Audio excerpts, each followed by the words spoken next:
देखिए, जैसे जैसे अब विंटर्स आ रही हैं, पोल्यूशन बढ़ रहा है, तो आगे विंटर्स में हमें मालूम है कि फॉग बढ़ेगी। और फॉग जब स्मोक से या कि धुएं से मिलती है तो स्मॉग कहते हैं, जो बहुत ही हानिकारक होता है, खासकर हमारे पेशेंट्स के लिए जिनको ऑलरेडी सांस की दिक्कत है। कुछ एक्सट्रीम्स ऑफ एजेस यानी कि बच्चे और बूढ़ों को भी ज़्यादा प्रोन रहते हैं, इन चीज़ों में ज़्यादा नुकसान पहुंचा सकती हैं।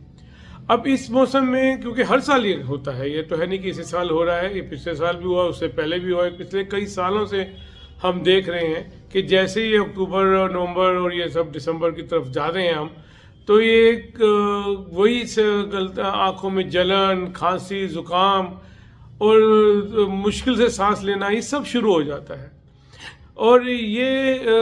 कितनी भी हम चाहे पराली को दोष दें, चाहे हम यहाँ के दिल्ली के पोल्यूशन को दोष दें, चाहे व्हीकल्स हैं, चाहे कंस्ट्रक्शंस हैं, कारण कुछ भी हो, लेकिन कंट्रोल नहीं हो पा रहा है डिस्पाइट ऑल द एफर्ट जो भी गवर्नमेंट कर रही है। हम तो चाहेंगे कंट्रोल हो जाए, लेकिन फिर भी आप देखिए ना, पीछे कुछ दिन पहले ही हमारा AQI 700 क्रॉस कर गया था। अब बहुत से लोग, मेरे जो पेशेंट्स हैं, वो मुझसे पूछते हैं कि सर क्या हम बाहर चले जाएं दिल्ली के, क्योंकि यहाँ तो रहना मुश्किल हो रहा है, चाहे प्योरीफायर लगा भी लें कमरे में, लेकिन बाहर तो कुछ तो निकलना होता ही है, ये कुछ तो बाहर का पोल्यूशन अंदर आता ही है।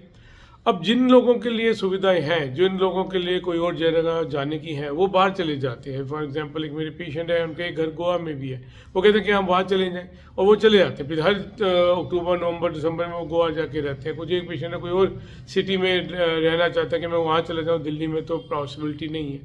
सो जिनके लिए पॉसिबिलिटी है, वो 4 से 6 से 8 हफ्ते बाहर जा सकते हैं, तो I think they can go ahead, क्योंकि यहाँ पर डेफिनेटली पोल्यूशन की मात्रा बहुत ज़्यादा है। और अगर हम देखें AQI, तो ये 400, 500, 800, 1000 तक पहुँचने के जो क्षमता रखता है दिल्ली में, वो अच्छी बात नहीं है। सो